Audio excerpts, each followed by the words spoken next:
ஓம் சாந்தி. என்னோட இனிமையான பரிவாரத்துக்கு வணக்கம். இன்றைக்கி நம்ம பாப் தாதா என்ன சொல்ல போகிறாருன்னா, இப்போ நீங்கள் சுயத்திற்கு எஜமானர்களாக ஆகுனீங்க அப்படின்னா என்ன நடக்கும்? இன்றைக்கி பிராமணர்கள் சீரீஸில் பாப் தாதா சொல்கிறது என்னென்னா, பிராமணன் என்றாலே பரமாத்மாவிற்கு குழந்தை, உலகிற்கு எஜமானன். இன்னைக்கு உலகிற்கே எஜமானர் ஆக இருக்கும் பாபா குழந்தை மற்றும் எஜமானர்களாக இருக்கும் தனது குழந்தைகளை பார்த்துட்டு இருந்தார். இந்த உலகத்துக்கே எஜமானர் யாருன்னா நம்ம பாபா அப்பா, நம்மளோட சிவ தந்தை. அவர் யாரை பார்க்குறாருன்னா எஜமானர்களாக இருக்கும், அப்புறமேட்டு அவருக்கு குழந்தையாக இருக்கிற அவங்க எஜமானர்களாக இருக்காங்க. ஆனால் அவருக்கு அவங்க எல்லாருமே குழந்தைகளாக இருக்காங்க. அந்த எல்லா குழந்தைகளையும் இந்த சமயத்தில் எப்படி பார்க்குறாருன்னா, சுயத்திற்கு எஜமானர்களாக இருக்கீங்க மற்றும் ஆனால் இப்போது நீங்கள் சுயத்திற்கு எஜமானர்களாக இருக்கீங்க. ஆனால் அதனால் பல பிறவிகளுக்கு உலகின் எஜமானர்களாக ஆக போகிறீங்க. பரமாத்மாவிற்கு இப்போ நீங்கள் குழந்தை. பாபா சொல்கிறாரு, எனக்கு நீங்கள் இப்போ குழந்தை, ஆனால் எஜமானர்களாக நீங்கள் ஆகிடுவீங்க. இப்போ நீங்கள் எனக்கு குழந்தையாக ஆகிறதுனாலையே உலகிற்கே எஜமானர்களாக ஆகிடுவீங்க. ஏன்னா பிராமண ஆத்மாக்கள் என்றாலே எஜமான ஆத்மா.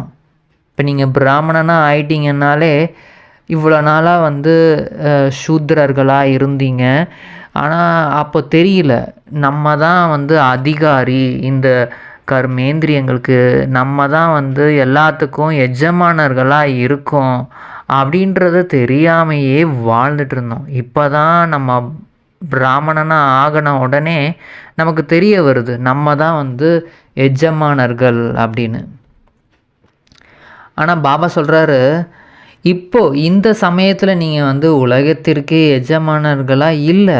ஆனால் இந்த டைமில் நீங்கள் எதற்கு எஜமானர்களாக ஆகணும்? அனைத்து கர்மேந்திரியங்களுக்கும் எஜமானர்களாக நீங்கள் இப்போ இருக்கிறீங்க. அடிமை ஆத்மாக்களாக கிடையாது.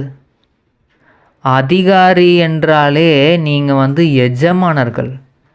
கர்மேந்திரியங்களுக்கு வசமாகக்கூடியவர்கள் நீங்கள் கிடையாது.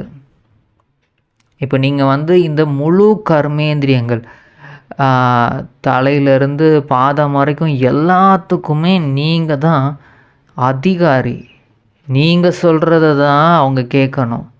கண்ணு மெயினாக பாபா சொல்கிறது, இந்த கண்ணு தான் நீங்கள் சொல்கிறத கேட்காம இந்த உலகத்தை பார்த்துக்கிட்டே இருக்குது. இந்த உலகத்தை பார்க்குறதுனால தான் எல்லா ஆசைகள் நமக்கு வருது. அதுக்கப்புறம் அதன் பின்னாடி போய் அலைஞ்சிக்கிட்டே இருக்கிற மாதிரி ஆகிடுது. ஏன்னா இப்போது இந்த டைமில் இந்த முழு உலகமும் பழைய உலகம் அப்படின்னு பாபா சொல்கிறாரு. இந்த பழைய உலகத்தின் மேலே பார்வையை நம்ம வச்சுக்கிட்டே இருக்கிறோம். அப்படின்னா நம்மளை வீணான விஷயங்கள், விலை ஒரு ஷோலிக்கு சமமாக இருக்கக்கூடிய விஷயங்கள் பின்னாடி நம்ம போய் டைமை வேஸ்ட் பண்ணக்கூடாதுன்றாரு. ஸோ இந்த மாதிரி இந்த கண்ணுக்கு நம்ம எஜமானர்களாக இப்போ ஆகணும். கர்மேந்திரியங்களுக்கு வசமாகக்கூடியவர்களாக நம்ம இருக்கவே கூடாது.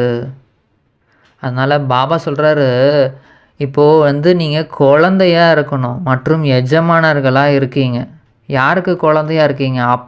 அப்பாவுக்கு குழந்தையாக இருக்கீங்க. அப்பா என்ன சொல்கிறனோ அதுக்கு நீங்கள் கட்டளைப்படி நடக்கிறீங்க. அப்பாவுக்கு செல்லமான ஒரு குழந்தையாக நீங்கள் இருக்கீங்க. குழந்தைக்கான ஈஸ்வரிய போதையும் அனுபவம் செய்கிறீங்க தானே. நான் யாரோட அதுவும் சிவன், அதாவது பரமாத்மா, உலகத்திற்கே எஜமானர், உலகத்திற்கே படி அளக்கக்கூடியவர். எல்லாரும் அவரை தான் தேடிட்டு இருக்காங்க. ஆனால் அவரே என்ன செல்லமாக தன்னோட மடியில் உட்கார வச்சு வளர்க்குறாரு. அந்த போதையில் நம்ம இருக்கணும். பாபா சொல்கிறாரு, நீங்கள் இப்போ அந்த போதையில் தானே இருக்கீங்க, ஈஸ்வரனோட குழந்தையா இருக்கீங்கன்ற அந்த போதையில் இப்போ இருக்கக்கூடிய டைம். இப்போ நீங்கள் வந்து உலகத்திற்கே எஜமானர்களாக ஆகணும் அப்படின்னு இல்லை, உலகத்தை ஆட்சி செய்யுங்க, மற்றவர்களை ஆட்சி செய்யுங்கன்னு இப்போது உங்களை வந்து சொல்லலை. ஆனால் சுய ராஜ்யத்திற்கு எஜமானன் என்ற போதை. ஏன்னா இந்த உலகத்தில் இப்போ இந்த டைமில் எல்லாருமே மேக்சிமம் வந்து தன்னோட அந்த கர்மேந்திரியங்களுக்கு அடிமையாக இருக்காங்க. தன்னோட அந்த நாக்குக்கு, இந்த சுவைக்கு வந்து ரொம்ப அடிமையாக இருக்காங்க. கண் ரொம்ப அடிமைத்தனம் பண்ணுது. உடல் உறுப்புகள் எல்லாமே வந்து அடிமைப்படுத்திக்கிட்டே இருக்குது, அவங்கள கண்ட்ரோல் பண்ணுது. இயற்கை தத்துவங்கள், அந்த மழை பெஞ்சா வந்து அதற்கும் வந்து அடிமையாயிடுறாங்க, எல்லாத்துக்குமே அடிமையாயிடுறாங்க. ஆனால் பாபா நம்மளை வந்து இப்போ சுயத்திற்கு எஜமானர்களாக ஆக்கிட்டார். அப்போது அந்த போதையில் நீங்கள் இப்போ இருங்க. நான் வந்து இப்போது இந்த முழு கர்மேந்திரியங்கள், இந்த மனம் புத்தி சமஸ்காரம் எல்லாத்துக்குமே நான் அதிகாரியாக இருக்கிறேன் அப்படின்ற அந்த போதையில் நீங்கள் இருங்க. இது வந்து பாபா சொல்கிறாரு, இது ரெட்டை போதையாக இருக்கு இல்லையா, இந்த ரெட்டை போதையில் நீங்கள் இப்போ இருக்கக்கூடிய நேரம்.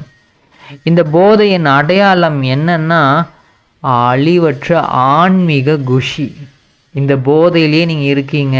இப்போ நான் ஈஸ்வரனோட குழந்தையாக இருக்கிறேன், இந்த கர்மேந்திரியங்களுக்கு எஜமானராக இருக்கேன். எல்லா அதாவது உணவு விஷயங்களில், நம்ம யோசிக்கிறதுல கூட, நம்ம மனசுக்கு, புத்திக்கு, சமஸ்காரத்துக்கு எல்லாத்துக்குமே எஜமானர்களாக இருக்கிறோம் அப்படின்ற இந்த போதையிலேயே நீங்கள் வந்து இருக்கும் போது என்ன நடக்குதுன்னா, அந்த ஆன்மீக குஷி உள்ளுக்குள்ளே வந்து அந்த உண்மையான சுகத்தை வந்து நீங்கள் அனுபவம் பண்ண முடியும். சுயத்திற்கு எஜமானராகும் போதும் மற்றும் பரமாத்மாவிற்கு குழந்தையாக இருக்கும் போதும். பாபாவுக்கு மிக மிக மிக மிக நன்றி. எங்களுக்கு இப்போ இவ்வளோ ஒரு பாக்கியமான ஒரு வாழ்க்கையை கொடுத்துருக்கீங்க. வைரத்துக்கு சமமான ஒரு வாழ்க்கை. எங்கள் கூடவே இருந்து எங்களை வளர்க்குறீங்க மற்றும் சுயத்தை ராஜ்யம் பண்ணுற அளவுக்கு சக்தியும் கொடுக்குறீங்க. ரொம்ப ரொம்ப நன்றி பாபா. ஓம் சாந்தி.